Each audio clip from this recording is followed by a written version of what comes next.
In all that AI talk, we did not mention Alibaba today. Take a look at the stock because they had a good uptake on their new model, their new AI model. You bought the stock. I did. This has to be for the proverbial just for a trade. Well, yeah or no? So my concerns with China have been, number one, that they would demand the delisting of the variable interest entities that really are in Cayman, and you only own a profit stream, a revenue stream. You don't own any assets when you own those ADRs. That's never come up in any conversation, so I think I've got the all clear of it on that. Then, of course, the invasion of Taiwan, which is the biggest risk to that, but also a huge risk to the market and a huge risk to Taiwan semi. Putting that aside, I'm willing to assume the risk of China for what is going to be, and is right now, the leading company in cloud and AI, pure and simple. Are you a longer-term player here or no? I could be. I'm not buying with the intent to take 20% and then sell it. So should have just bought it when your guy bought it himself. I did buy it, and there I did trade it, and Dave's doubled in it, and I haven't. So that's I made why a he's modest Dave and you're gain. you.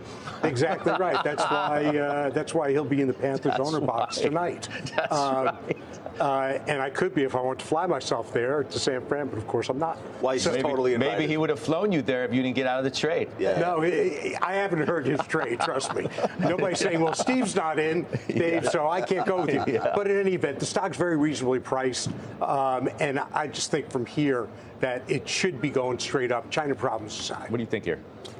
I stopped former K-Web guy. I mean, yeah, I stopped following Alibaba individually, but what Steve is explaining makes a lot of sense.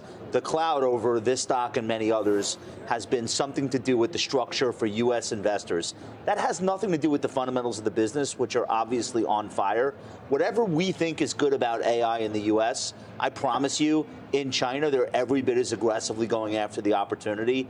And, of course, this is going to be one of the names that wins. Even more so, because they've got government funding for it. No, I like the way Steve explained it. I also think there's a rotation that's going on where the skepticism of the last several years that you can invest in stocks in Asia and specifically in China will actually work for you. And you're beginning to see some allocations in that direction. Chinese stocks are up about 30% so far year to date, having a very strong year, very quietly.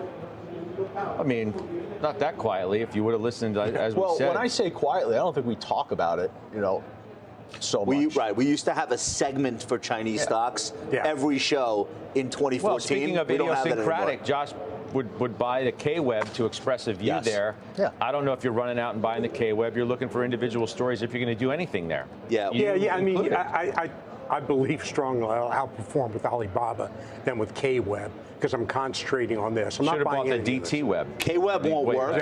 If Alibaba doesn't work, K-Web won't work. So I got that. Yeah, you got that? Yeah, I got You've it. been trapped in the DT-Web for a long time. Yes, I have.